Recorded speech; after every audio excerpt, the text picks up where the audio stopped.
साथियों, मैं अब भी कह रहा हूं कि बुरे बन जाओ, बहुत बुरे। परंतु मैं ये कह क्यों रहा हूं? क्योंकि अगर तुम अब भी बुरे नहीं बने तो तुम अपनी जिंदगी में सफल नहीं हो पाओगे। संसार में हर व्यक्ति सफल होना चाहता है। जिसके पास धन दौलत की कमी है वह चाहता है कि मेरे पास अधिक धन हो जाए। जिस व्यक्ति के पास ज्ञान की कमी है वह चाहता है कि मैं ज्ञानी बन जाऊं। जिसके पास अच्छी गाड़ी नहीं है वह व्यक्ति बड़ी गाड़ी की चाहत रखता है। यहाँ तक कि जो बैरागी है वह भी यही चाहता है कि अपनी तपस्या से वह भगवान को प्रसन्न करने में सफल हो जाए। साथियों, गौतम बुद्ध ने एक बार कहा था कि किसी भी धोखेबाज दुष्ट मित्र की अपेक्षा एक खूंखार जंगली जानवर से अधिक डरना चाहिए, क्योंकि जानवर सिर्फ तुम्हारे शरीर को नुकसान पहुंचाता है परंतु धोखेबाज मित्र तुम्हारी बुद्धि को हानि पहुंचाता है। केवल एक दुष्ट मित्र आपको नुकसान ऐसी स्थिति में पहुंचा सकता है जहां आपको यह महसूस हो कि ये दुनिया बहुत बुरी है, अब यहाँ रहने से क्या फायदा। और अपने मित्र से धोखा मिलने पर यही होता है। धोखा वही खाता जिसने आंख मूंद ली है, जिसकी दूसरों पर स्वयं से अधिक भरोसा है। इस संपूर्ण संसार में सभी लोगों की अपनी इच्छाएं और कामनाएं हैं जो उसकी सफलता से जुड़ी है, परंतु फिर भी क्यों हर व्यक्ति अपने जीवन में सफल नहीं हो पाता है? आखिर इसका क्या कारण है?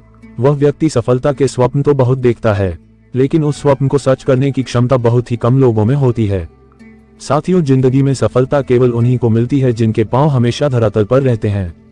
वह हवाबाजी नहीं करते, यानी कि सफल होने का पहला नियम तो यही है कि व्यक्ति को हमेशा अपनी असलियत का पता होना चाहिए, अपने बारे में जानकारी होनी चाहिए। तुम्हें ये पता होना चाहिए कि वास्तव में तुम क्या हो, तुम में कितना सामर्थ्य है और तुम अपने जीवन में क्या हासिल करना चाहते हो। कहीं तुम अपने जीवन में अयोग्य तो नहीं हो। जब तुम्हें सफलता नहीं मिलती तुम अपनी किस्मत को ही बुरा भला कहने लग जाते हो और सोचते हो कि शायद अब तुम्हें जीवन में कभी सफलता नहीं मिलने वाली है, क्योंकि तुमने अपनी दुर्बलताओं को, अपनी असफलताओं को अपने जीवन में धारण कर लिया है और उनसे कभी बाहर ही नहीं निकलने वाले। इसलिए साथियों, सफलता प्राप्त करने के लिए स्वयं में विश्वास जगाओ। साथियों, कुछ बातें हमें बचपन से कही जाती हैं कि बेटा अच्छा बनो, तुम तो बहुत अच्छे बच्चे हो, ये काम मत करो, अच्छे लोगों के साथ रहो, जैसा वह करे वही करो, उसके जैसे बनो, आगे चलकर तुम्हारे बहुत कम आएगा।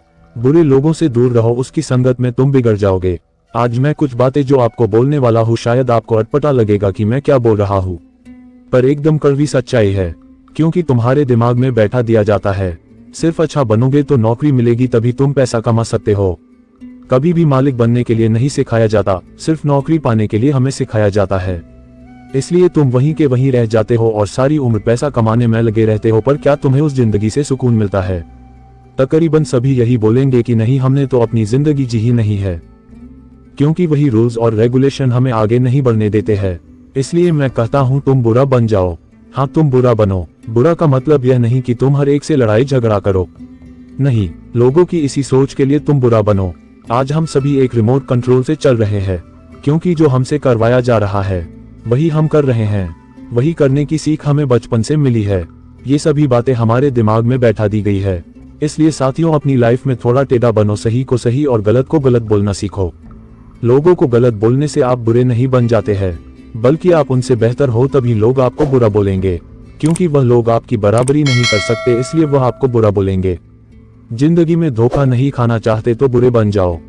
जिंदगी तुम्हारी है, इसे अपने अनुसार तराशना भी तुम्हें ही है, इसलिए टेढ़ा बनो। जंगल में हमेशा सीधे पेड़ को ही लोग काटते हैं, कभी कोई टेढ़े पेड़ को काटते हुए नहीं देखा है।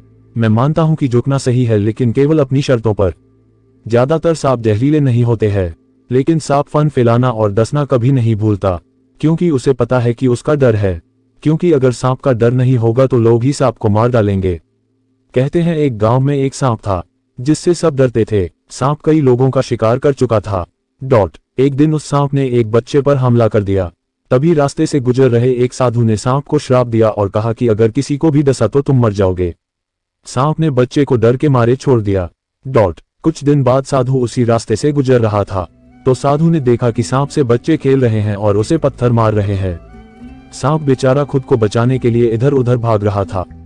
साधु ने सांप से पूछा तो सांप ने श्राप का डर बताया। साधु ने कहा कि मैंने काटने के लिए मना किया था, पर तुमने तो फन दिखाना भी छोड़ दिया। इस काल्पनिक कहानी से सीख ये मिलती है कि आप चाहे सांप जैसे जहरीले ना हो, फिर भी सामने वाले में ये डर होना चाहिए कि आप डस सकते हैं, तभी वो आपसे डर के रहेंगे। इसलिए अगर तुम्हें उनसे बेहतर बनाना है तो बुरे अवश्य बनो। अगर आपको अपने लक्ष्य को हासिल करने के लिए बुरा बनना है तो बनो। लोग यही बोलेंगे कि तुम तो बहुत बुरे हो, हाँ हो तो हो, उससे उसे क्या फर्क पड़ेगा, उसे खुद भी पता होता है। लेकिन अपने कार्य, मेहनत, लक्ष्य से पीछे मत हटो। लोगों का काम है बुरा बोलना और उनके बुरे बोलने से तुम्हें कुछ भी फर्क नहीं पड़ता। काम ऐसा करो जिंदगी में लोग तुम्हें सर्च करे, ढूंढते रहे। दुनिया क्या सोचती है, अगर ये भी तुम ही सोचोगे तो फिर दुनिया क्या सोचेगी। लाइफ में हमेशा स्ट्रेस फ्री जिंदगी जियो और अपनी जिंदगी का मालिक बनने के लिए सोचो, तब पैसा आपके पास आएगा, तभी सफलता तुम्हारे कदम को चूमेगी। हम लोगों हमेशा अच्छा बनने के चक्कर में खुद को पीछे धकेल देते हैं और कभी भी परफॉर्म नहीं कर पाते। अगर आप अपने किसी कर्मचारी से जरूरत से अधिक प्यार करोगे तो वह आपको कम काम करके देगा, और अगर उसके साथ व्यवहारिक रहोगे तो वह आपको अधिक काम करता मिलेगा। फैसला आपका। जिस भी इंसान ने इस धरती पर जन्म लिया है उसे ईश्वर ने जिंदगी जीने के लिए दी है। ऐसे में हर मनुष्य को इस जीवन काल को खुलकर जीना चाहिए, न कि किसी के दबाव में आकर।